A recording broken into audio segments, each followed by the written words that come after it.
निराश हुआ जाए। परिचय।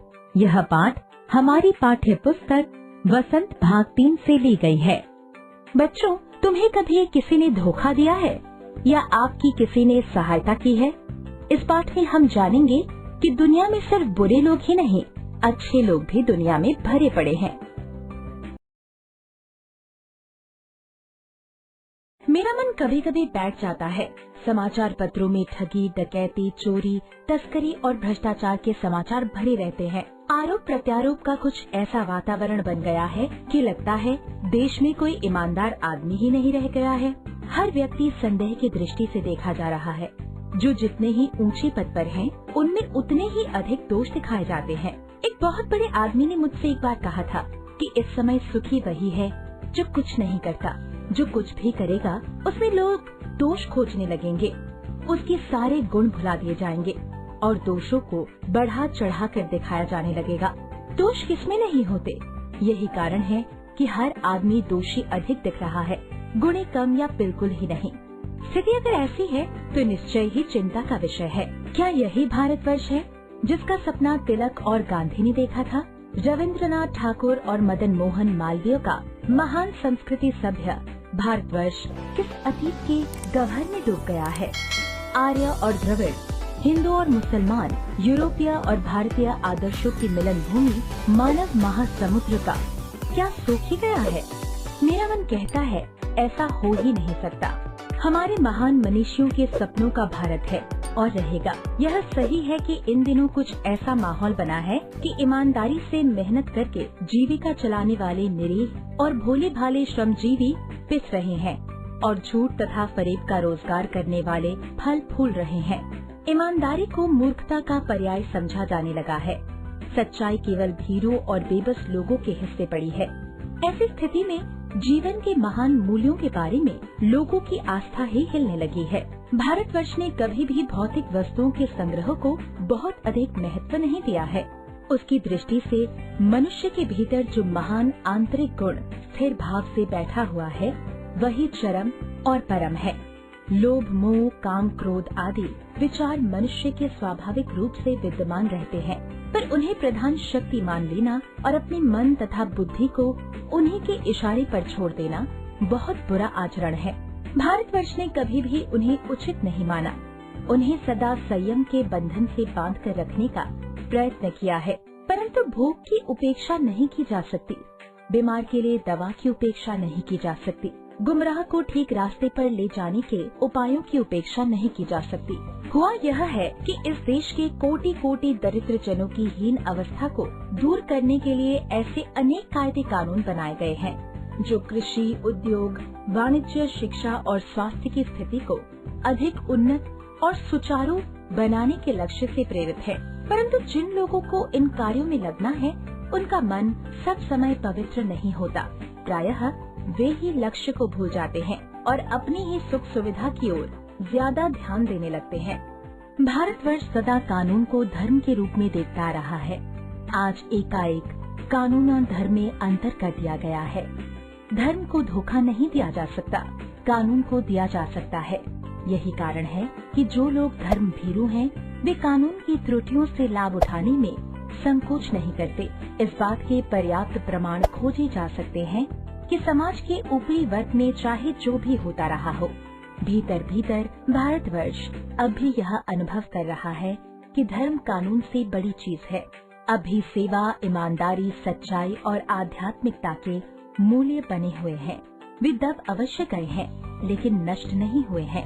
आज भी वह मनुष्य से प्रेम करता है, महिलाओं का सम्मान करता है, झूठ और चोरी को गलत समझता है, दूसरे को पीड़ा पहुंचाने को पाप समझता है।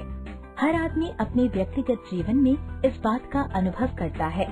समाचार पत्रों में जो भ्रष्टाचार के प्रति इतना आक्रोश है, वह यही साबित करता है कि हम ऐसी चीजों को गलत समझते हैं और समाज में उन तत्वों की प्रतिष्ठा कम करना चाहते हैं जो गलत तरीके से धन या मान संग्रह करते हैं। दोषों का पर्दाफाश करना बुरी बात नहीं है। बुराई यह मालूम होती है कि किसी के आचरण के गलत पक्ष को उद्घाटित करके उसमें रस लिया जाता है और दोषोद्घाटन को एकमात्र कर्तव्य मान लिया जाता है। बुराई में रस लेना बुरी बात है, अच्छाई में उतना ही रस लेकर उजागर ना करना और भी बुरी बात है। सैकड़ों घटनाएं ऐसी घटती हैं जिन्हें उजागर करने से लोक चित्त में अच्छाई के प्रति अच्छी भावना जगती है। एक बार रेलवे स्टेशन पर टिकट लेते हुए गलती से मैंने 10 के बजाय 100 का नोट दिया और मैं जल्दी जल्दी गाड़ी में आकर बैठ गया। थोड़ी देर में टिकट बाबू उन दिनों के सेकंड क्लास के डिब्बे में हर आदमी का चेहरा पहचानता हुआ उपस्थित हुआ।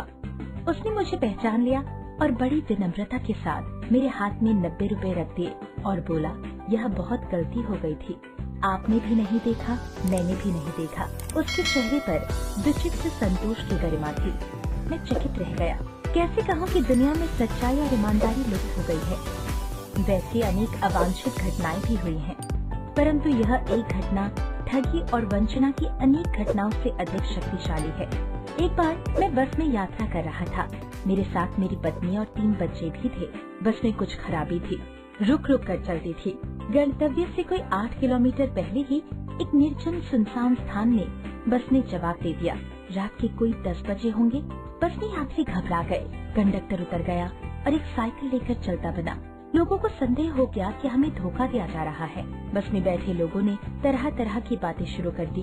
किसी ने कहा, यहाँ डकैती होती है, 2 दिन पहले इसी तरह एक बस को लूटा गया था। परिवार सहित अकेला मैं ही था। बच्चे पानी पानी चिल्ला रहे थे। पानी का कहीं ठिकाना ना था। ऊपर से आदमियों का डर समा गया था। कुछ नौजवानों ने ड्राइवर को पकड़कर मारने पीटने का हिसाब बनाया। ड्राइवर के चेहरे पर हवाइयाँ उड़ने लगी। लोगों ने उसे पकड़ लिया। वह बड़े कातर ढंग से मेरी ओर देखने लगा और बोला, हम लोग बस का कोई उपाय कर रहे हैं, बचाइए, ये लोग मारेंगे। डर तो मेरे मन में था, पर उसकी कातर मुद्रा देखकर मैंने यात्रियों को समझाया कि मारना ठीक नहीं है। परंतु यात्री इतने घबरा गए कि मेरी बात सुनने को तैयार ही नहीं हुए। कहने लगे, इसकी बातों में मत आइए, धोखा दे रहा है। कंडक्टर को पहले ही डाकुओं के यहाँ भेज दिया है। मैं भी बहुत भयभीत था, पर ड्राइवर को किसी तरह मार पीट से बचाया। 1.5-2 घंटे बीत गए। मेरे बच्चे भोजन और पानी के लिए व्याकुल थे। मेरी और पत्नी की हालत बुरी थी। लोगों ने ड्राइवर को मारा तो नहीं, पर उसे बस से उतारकर एक जगह घेर कर रखा था। कोई भी दुर्घटना होती है तो पहले ड्राइवर को समाप्त कर देना है। उन्हें उचित जान पड़ा। मेरे गिड़गिड़ाने का कोई विशेष असर नहीं पड़ा। इसी समय क्या देखता हूँ कि खाली बस चली आ रही है। उस पर हमारा बस कंडक्टर भी बैठा हुआ है। उसने आते ही कहा, अड्डे से नई बस लाया हूँ, इस बस पर बैठिए। वह बस चलाने लायक नहीं है। फिर मेरे पास एक लोटे में पानी और थोड़ा दूध लेकर आया और बोला, पंडित जी, बच्चों का रोना मुझसे देखा नहीं गया, वही दूध मिल गया, थोड़ा लेता आया। यात्रियों में फिर जान आई। सबने उसे धन्यवाद दिया। ड्राइवर से माफी मांगी और 12 बजे से पहले ही सब लोग बस अड्डे पहुँच गए। कैसे कहूँ कि मनुष्यता एकदम समाप्त हो गई। कैसे कहूँ कि लोगों में दया माया रह ही नहीं गई। जीवन में जाने कितनी ऐसी घटनाएं हुई हैं जिन्हें मैं भूल नहीं सकता। ठगा भी गया हूँ, धोखा भी खाया है, परंतु बहुत कम स्थलों पर विश्वासघात नाम की चीज मिलती है। केवल उन्हीं बातों का हिसाब रखो जिनमें धोखा खाया है, तो जीवन कष्टकर हो जाएगा। परंतु ऐसी घटनाएं भी बहुत कम नहीं है जब लोगों ने अकारण सहायता की है, निराश मन को ढाढ़स दिया है और हिम्मत बधाई है। कविवर रविंद्रनाथ ठाकुर ने अपने प्रार्थना गीत में भगवान से प्रार्थना की थी कि संसार में केवल नुकसान ही उठाना पड़े, धोखा ही खाना पड़े, तो ऐसे अवसरों पर भी हे प्रभु, मुझे ऐसी शक्ति दो कि मैं तुम्हारे ऊपर संदेह ना करूं। मनुष्य की बनाई विधियां गलत नतीजे तक पहुंच रही हैं, तो इन्हें बदलना होगा। वस्तुतः आए दिन इन्हें बदला ही जा रहा है, लेकिन अभी आशा की ज्योति बुझी नहीं है। महान भारतवर्ष को पाने की संभावना बनी हुई है, बनी रहेगी। मेरे मन, निराश होने की जरूरत नहीं है। सारांश। तो बच्चों, आज हमने देखा